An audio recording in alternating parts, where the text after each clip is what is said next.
दोस्तों देखते हैं टेक्नीशियन की जो वैकेंसी आई हैं। करीब करीब 9,000 वैकेंसी आएंगी, जिसमें कि 1100 पोस्ट होंगी टेक्नीशियन ग्रेड 1 की, जो कि सिग्नल विभाग में होंगी, और टेक्नीशियन ग्रेड 3 की 7,900 होंगी। दोनों मिला के 9,000 हो जाएंगी। अब मैं आपको एक चीज़ बताता हूँ, ये जो टेक्नीशियन ग्रेड 1 की है, ये पहली बार डायरेक्ट वैकेंसी आई है, वरना ये प्रमोशन से होते थे। मतलब टेक्नीशियन ग्रेड 1 सिग्नल के जो बनते थे वो प्रमोट होकर बनते थे, पर इस बार इन्होंने डायरेक्ट भर्ती निकाली। ठीक है, अब मैं आपको कुछ चीज़ें बताता हूँ। ये सबसे बड़ी खुशखबरी किन के लिए है? ठीक, ये खुशखबरी है जिन्होंने फिजिक्स से, इलेक्ट्रॉनिक्स से, कंप्यूटर से, आईटी से, इंस्ट्रूमेंटेशन से बीएससी, डिप्लोमा या फिर बीटेक किया हुआ हो, क्योंकि ये बच्चे एएलपी में नहीं भर पाते थे, असिस्टेंट लोको पायलट में नहीं भर पाते थे। अब मैंने यहाँ पर कुछ पॉइंट्स अभी बनाए हुए हैं, वो मैं आपको बताता हूँ। सबसे पहले मैं एक तरफ लिख लेता हूँ टेक्नीशियन ग्रेड 1। ठीक है, एक तरफ मैं इस जॉब के बारे में बताऊंगा और दूसरी साइड मैं बताऊंगा टेक्नीशियन ग्रेड 3 के बारे में, कि दोनों में क्या क्या अंतर है और कौन किसको भर सकता है।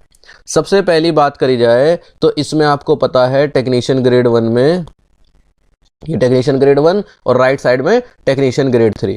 टेक्नीशियन ग्रेड 1 की आई हैं 1100 पोस्ट ऑल इंडिया। इसमें है 1100 पोस्ट, सॉरी गलती हो गया, इसमें है कितनी पोस्ट? 1100 पोस्ट। और इसमें है 7,900 पोस्ट। पर इसमें कई सारी टाइप की पोस्ट होंगी और इसमें सिर्फ और सिर्फ एक ही पोस्ट है जो कि सिग्नल विभाग में टेक्नीशियन ग्रेड 1 की है। ये ऑल इंडिया लेवल की वैकेंसी है। इसकी अगर सैलरी की बात करी जाए, टेक्नीशियन ग्रेड 1 में अगर सैलरी की बात करी जाए तो इसमें आपकी जो सैलरी बैठेगी, क्योंकि ये बैठेगी आपकी करीब 55,000 के आसपास। ठीक है, 55,000 के आसपास सैलरी बैठेगी। और अगर टेक्नीशियन ग्रेड 3 की बात करी जाए तो इसमें आपकी सैलरी बैठेगी 35,000 से आसपास। ये थोड़ी सी अलग अलग रहेंगी क्योंकि इसमें पोस्ट अलग है। कुछ पोस्ट ऐसी होंगी जिसमें आपको ट्रेन में चलना होगा, कुछ पोस्ट ऐसी होंगी जिसमें आपका ऑफिस में काम होगा। तो सीधी सी बात है, जो ट्रेन में चलेंगे आदमी, उनकी सैलरी थोड़ी सी ज़्यादा होगी, तो ये थोड़ी सी चेंज हो जाएगी। उम्र की बात करी जाए, उम्र सीमा इस बार क्योंकि एएलपी में डिमांड करी गई थी तो यहां भी उसको बढ़ा के रखा गया है। इसमें जो एज लिमिट है, इसमें जो आपकी एज लिमिट है वो है 18 से 36 साल तक। 18 से 36 साल तक के बच्चे ग्रेड 1 में भर सकते हैं, जबकि ग्रेड 3 में 18 से 33 साल तक भर सकते हैं। इसके अलावा जो आपके एज रिलैक्सेशन हो रहे थे, ओबीसी 3 साल, एससी एसटी 5 साल, वो एक्स्ट्रा है। ठीक है, वो अलग से लगेगा ही लगेगा। अब बात करी जाए मेडिकल की, क्योंकि देखो बहुत सारे बच्चे होते हैं जिनकी आंखें कमजोर होती हैं। ठीक है, तो इसमें जो मेडिकल है, इसमें जो मेडिकल स्टैंडर्ड है वो है B1 का। अब मैं आपको किसी दूसरी वीडियो में सही से बताऊंगा B1 क्या मेडिकल स्टैंडर्ड होता है। फिलहाल आप ये समझिए कि अगर आपकी आंखें थोड़ी बहुत कमजोर हैं तो कोई दिक्कत वाली बात नहीं। और इसमें जो मेडिकल है वो हर पोस्ट के लिए अलग अलग होगा। हर पोस्ट के लिए कैसा रहेगा? अलग अलग। ऐसा नहीं कि सबके लिए सेम रहेगा, क्योंकि अलग अलग पोस्ट के अलग अलग काम भी होंगे ना। ठीक है, इसके बाद अगर कोई जरूरी चीज बात कर ली जाए तो कौन कौन भर सकता है इन फॉर्म को, यानी एजुकेशनल क्वालिफिकेशन क्या क्या चाहिए, इसको लिख देते हैं ऑरेंज कलर से। ठीक है, एजुकेशन। ठीक, ये जो मैं लिखने वाला हूं, ये मेरा बहुत पहले मन था इस पैड को मंगाने का, पर क्योंकि जरूरत ही नहीं थी तो मंगाया नहीं था, मंगाया है। देखिए, ग्रेड 1 में कौन कौन बच्चे भर सकते हैं? ग्रेड 1 में भर सकते हैं जिन्होंने बीएससी, ठीक, या फिर डिप्लोमा, ठीक, डिप्लोमा, या फिर बीटेक किया हो, या फिर बीटेक किया हो। अच्छा, और इसमें कौन कौन भर सकते हैं ग्रेड 3 में? ग्रेड 3 में भर सकते हैं जिन्होंने 10+2 यानी 12th किया हो पर पीसीएम से, या फिर आईटीआई की हो। देखना, जो सब बच्चे मतलब 12+2 पीसीएम वालों के लिए सारी पोस्ट नहीं होंगी, कुछ पोस्ट में रखेंगे कि इनको पीसीएम वाले भी भर सकते हैं, और आईटीआई वाले तो सभी पोस्ट के लिए भर ही सकते थे। सभी पोस्ट के लिए आईटीआई तो एलिजिबल रहेगी रहेगी, पर पीसीएम वाले भी कुछ पोस्ट के लिए एलिजिबल हो जाएंगे। यानी जिसने 12वीं कर रखी है साइंस साइड से, वो इन पोस्ट को, कुछ पोस्ट को भर पाएगा। अब बात करी जाए कि जो ग्रेड 1 वाला है, इसमें बीएससी, डिप्लोमा और बीटेक की कौन कौन सी ब्रांचेज एलिजिबल हैं? सब तो होंगी नहीं, तो इसमें मैं बता देता हूं आपको कि इसमें जो फिजिक्स, ठीक है, इलेक्ट्रॉनिक्स, क्योंकि ये सिग्नल की वो है जॉब, सिग्नल मतलब टेक्नीशियन ग्रेड 3 आप सिग्नल विभाग में बनेंगे, तो उसी से रिलेटेड यहाँ पर ब्रांच सेलेक्ट करी गई है। CS यानी कंप्यूटर साइंस, IT, ठीक है। इसके अलावा इंस्ट्रूमेंटेशन,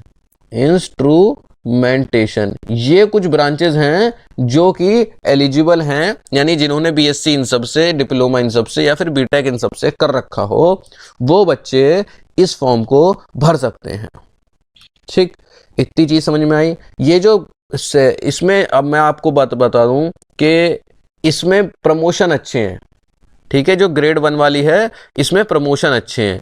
इसमें जब आप प्रमोट होंगे तो प्रमोट होकर आप सीधे बनेंगे जेई। जैसे क्या होता है, हम मान लो ALP हैं तो हम क्या बनेंगे, सीनियर ALP, है ना। आगे चलकर लोको पायलट बनेंगे। इस तरह से ये जो अगला प्रमोशन होगा इनका, ये बनते हैं जेई।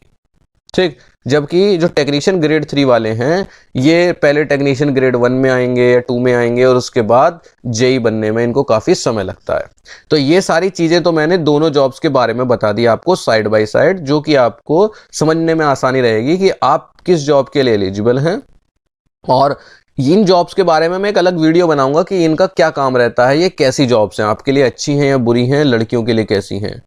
अब बात करते हैं नोटिफिकेशन की। नोटिफिकेशन की लगभग सारी चीज़ें वैसे मैंने कवर कर ली हैं, फिर भी मैं आपको कुछ चीज़ें बता देता हूँ, ठीक है। सबसे पहले मैंने नंबर ऑफ वैकेंसीज बता दिया 1100 और 7900, जो कि कुल मिला के 9000 हो गई। इनके जो फॉर्म आएंगे वो आएंगे 9 मार्च से 8 अप्रैल तक। इनके जो फॉर्म की डेट रहेगी वो रहेगी 9 मार्च से फॉर्म आ जाएंगे और 8 अप्रैल तक, 8/4/24 तक ये फॉर्म भरे जा सकते हैं, ठीक है। यानी आपके पास 1 महीना रहेगा इन फॉर्म को भरने के लिए। दोबारा सुन लीजिए, 9 मार्च से 8 अप्रैल तक ये फॉर्म रहेंगे, यानी आप इनको भर सकते हैं। एज लिमिट मैंने आपको बता दी, 18 से 36 इसमें और 18 से 33 इसमें। अभी कंप्लीट नोटिफिकेशन नहीं निकला तो इन्होंने तो अपनी तरफ से डिटेल ज़्यादा नहीं रखी है, ठीक है। बाकी अगर पढ़ाई के बारे में मैं बता दूं कि इसका सिलेबस जो रहेगा वो लगभग वही रहेगा 99% जो कि ALP वाला था। ALP के पिछली बार, अब तक तो टेक्नीशियन वाली साथ में ही आती थी ना पोस्ट, इस बार अलग से निकाल रहे हैं। तो सिलेबस तो आप वही समझ के चलिए, कौन सा वाला, जो ALP वाला है। एक इन्होंने बहुत जरूरी चीज बता रखी है, ठीक है। वो जरूरी चीज ये है कि अगर आप अलग अलग लेवल के लिए फॉर्म भरते हैं तो आप अलग अलग फॉर्म भर सकते हैं, ठीक है। अलग अलग लेवल के लिए अलग अलग फॉर्म, जैसे दोनों पोस्ट थी, दोनों पोस्ट के लिए अलग लेवल हैं, ठीक। अभी मैं समझाता हूं आपको मैं क्या कहना चाह रहा हूं। पहले मैं लिख दूं, अलग अलग लेवल के लिए आप अलग अलग फॉर्म भर सकते हैं, पर आप सेम लेवल के लिए अलग फॉर्म नहीं भर सकते। ये मैं क्या बताना चाह रहा हूं, ये देखिए, इसका लेवल अलग है, ठीक है। टेक्नीशियन ग्रेड 1 में कुछ बच्चे ऐसे अगर हैं जो कि इसमें भी एलिजिबल हैं और टेक्नीशियन ग्रेड 3 में भी एलिजिबल हैं, तो वो दोनों का अलग अलग फॉर्म भर सकते हैं। आप इसका एक फॉर्म भर सकते हैं और आप इसका भी एक फॉर्म भर सकते हैं। आपके दोनों के अलग अलग एग्जाम होंगे।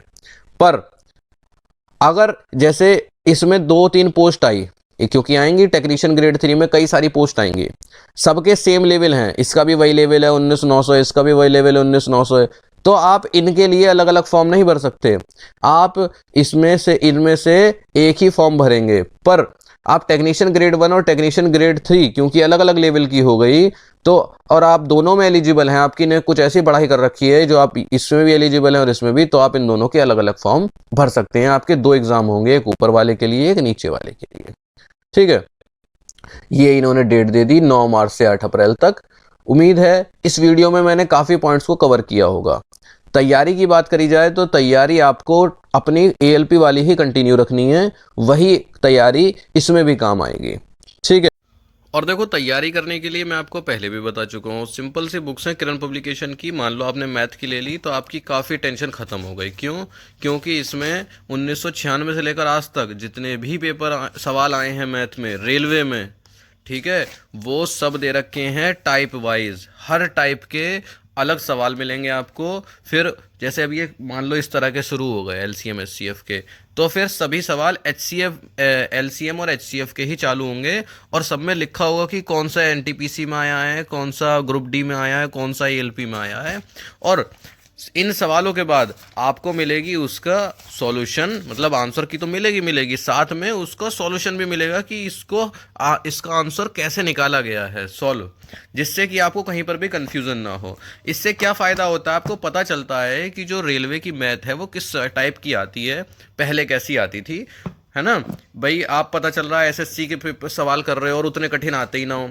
इसी तरह से रीजनिंग है, रीजनिंग में भी टाइप वाइज सभी चीज़ें आज तक की रेलवे में जो जो सवाल आए हैं सभी चीज़ें कवर करी गई हैं। इससे पहले टेक्नीशियन और ALP का पेपर एक ही होता था, तो उम्मीद है इस बार भी लगभग वही पेपर आएगा जो ALP में आएगा। साइंस और जीके के लिए आप ये ले सकते हैं, किरण पब्लिकेशन की एक वन लाइनर अप्रोच आती है।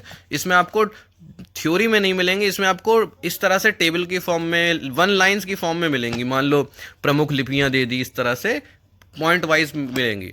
और एक बुक जो मैं हमेशा रिकमेंड करता हूं, जिसको कि मैं ये कहता हूं कि भाई साहब चाहे आप उधार लेके लो पर इस बुक को लो, वो है सॉल्व पेपर्स। जो पिछली बार पेपर आए थे 2019 की वैकेंसी में, वो यहाँ पर सभी हैं, देखो है ना अलग अलग शिफ्ट में आए हुए पेपर हैं